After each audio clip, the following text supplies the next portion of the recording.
Welcome to Clout 941, the only live television show on Sarasota politics and issues. I'm the host, Ron Filipkowski, and we've got another great show for you tonight. After we go through the news, we have a double Weasel of the Week at the end of the week. We had two really good Weasels. We couldn't choose between them, so we're going to go with a double to make up for a couple weeks ago when we didn't have any.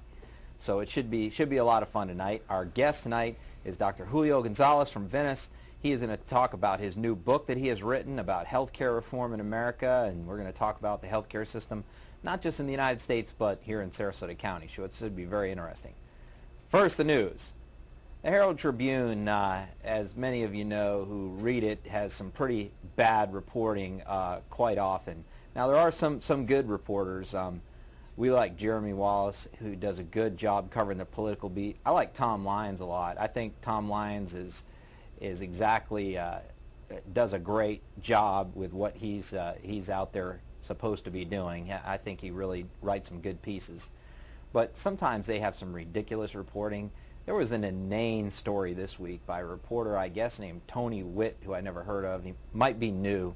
She wrote a story about how MSNBC was moved from Comcast Channel 42 to 185, and how a lot of people were out there in the community saying this was a conspiracy against liberals because MSNBC is considered a liberal news channel, and they said it was a conspiracy.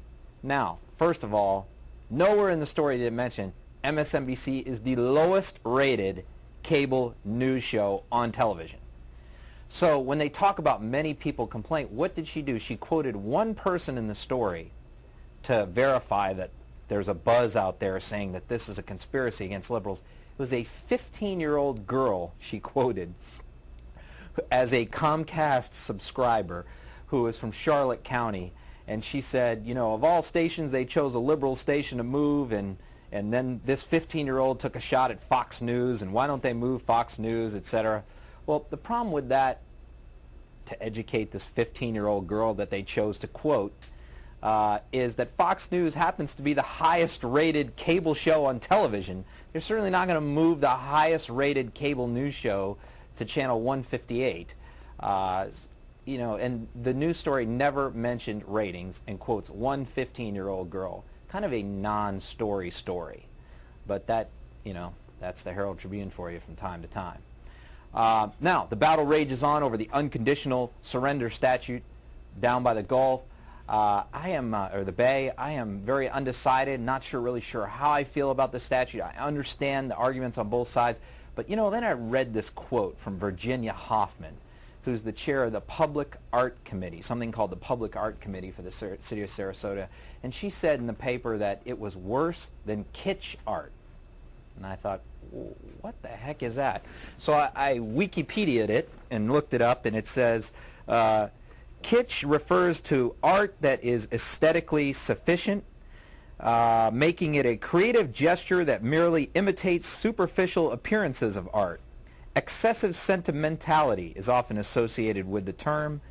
These are works executed to pander to public demand alone, generally reserved for unsubstantial, gaudy works calculated to have popular appeal, but are pretentious and shallow rather than genuine art. Now, if only the artist... Now, after reading that, I am now in favor of the unconditional statute, surrender statute remaining. If actually it had been a tangled up pile of jumbled metal or some upside down cars, the public art work, whatever committee would probably love it. But since it's a statute of a military guy kissing a nurse, they want it out. So we're now in favor of the unconditional surrender statute staying in place. And so that's the news. And now to our guest, Dr. Julio Gonzalez. Welcome to the show. Nice to be here.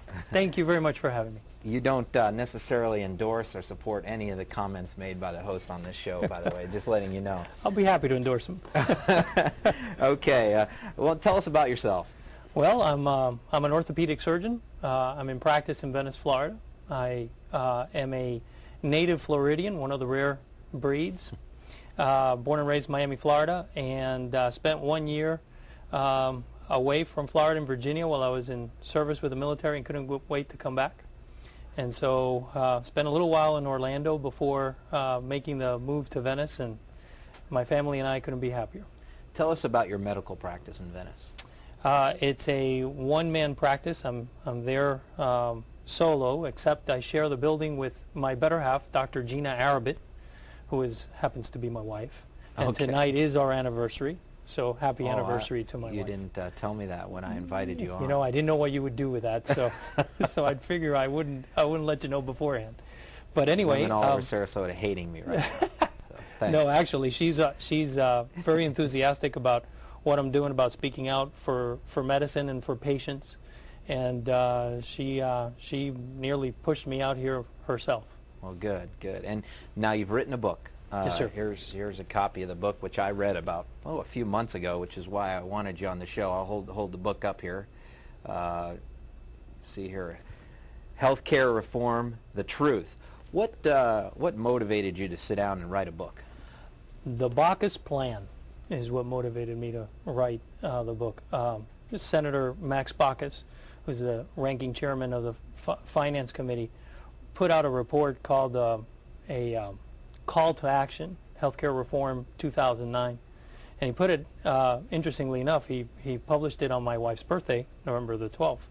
And I read it, went over it for over 4 days, and when I finished reading it, I was appalled at, number one, the ideas that he had of what should happen to healthcare in this country, and secondly, about the license that he felt the government would have in imposing their will upon the American people if they should be able to take care of our health care for us. Oh, why is it that the Finance Committee, do they have purview over medicine? Yes, sir, they do. There's at least two major committees that take care of health care legislation in the Senate. One is the Finance Committee, because of all the budgeting and the direction of funds that... You mean for like Medicare and Medicaid? Correct. And then there's the Health, Education, Labor, and Pensions Committee, and that one's headed by Senator Kennedy presently. So those are probably the two most powerful people in Washington when it comes to medicine? Absolutely. Yeah. Without a doubt. Now, Senator Grassley on the Senate side has been working fairly well, apparently, with Senator Bacchus on the Senate Finance Committee, but on the House side there really hasn't been much cooperation at all. We come back from our first break, which we've got to take now. We're going to delve into the book and more of the motivation for why he wrote it and what's wrong with the healthcare system and how we need to fix it when we come back.